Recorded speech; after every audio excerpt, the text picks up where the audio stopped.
ਅੱਛਾ ਜੀ, ਗੱਲ ਜ਼ਰਾ ਸੁਣ ਕੇ ਸਮਝਦਾਰਾਂ ਵਾਸਤੇ ਤੇ ਲੱਖ ਲੱਖ ਰੁਪਏ ਦਾ ਬੋਲ ਆ ਅੰਕਲ ਜੀ। ਕਹਿੰਦਾ ਕਿ ਧੀਆਂ ਦਾ ਸਿਰ ਤੇ ਭਾਰ ਨਹੀਂ ਹੁੰਦਾ, ਗਰੀਬ ਦਾ ਕੋਈ ਵੀ ਯਾਰ ਨਹੀਂ ਹੁੰਦਾ। ਧੀਆਂ ਦਾ ਸਿਰ ਤੇ ਭਾਰ ਨਹੀਂ ਹੁੰਦਾ, ਗਰੀਬ ਦਾ ਕੋਈ ਵੀ ਯਾਰ ਨਹੀਂ ਹੁੰਦਾ।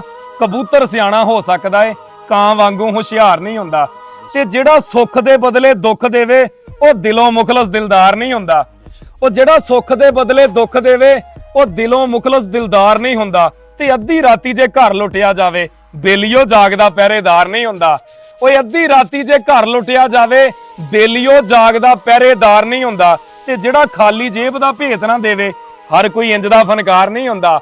ਉਹ ਜਿਹੜਾ ਖਾਲੀ ਜੇਬ ਦਾ ਭੇਤ ਨਾ ਦੇਵੇ ਹਰ ਕੋਈ ਇੰਜ ਦਾ ਫਨਕਾਰ ਨਹੀਂ ਹੁੰਦਾ। ਤੇ ਜਿਹੜਾ ਸੌਦਾ ਲੈਣ ਵੇਲੇ ਗੱਲ ਨਾ ਕਰੇ ਉਹਨੇ ਵਾਪਸ ਦੇਣਾ ਉਧਾਰ ਨਹੀਂ ਹੁੰਦਾ। ਉਹ ਜਿਹੜਾ ਸੌਦਾ ਲੈਣ ਵੇਲੇ ਗੱਲ ਨਾ ਕਰੇ ਉਹਨੇ ਵਾਪਸ ਦੇਣਾ ਉਧਾਰ ਨਹੀਂ ਹੁੰਦਾ। ਤੇ ਬੰਦਿਆ ਤੇਰਾ ਅੰਗ ਅੰਗ ਮਿੱਟੀ ਏ, ਉਹ ਮਿੱਟੀ ਦਾ ਕੋਈ ਖਰੀਦਦਾਰ ਨਹੀਂ ਹੁੰਦਾ।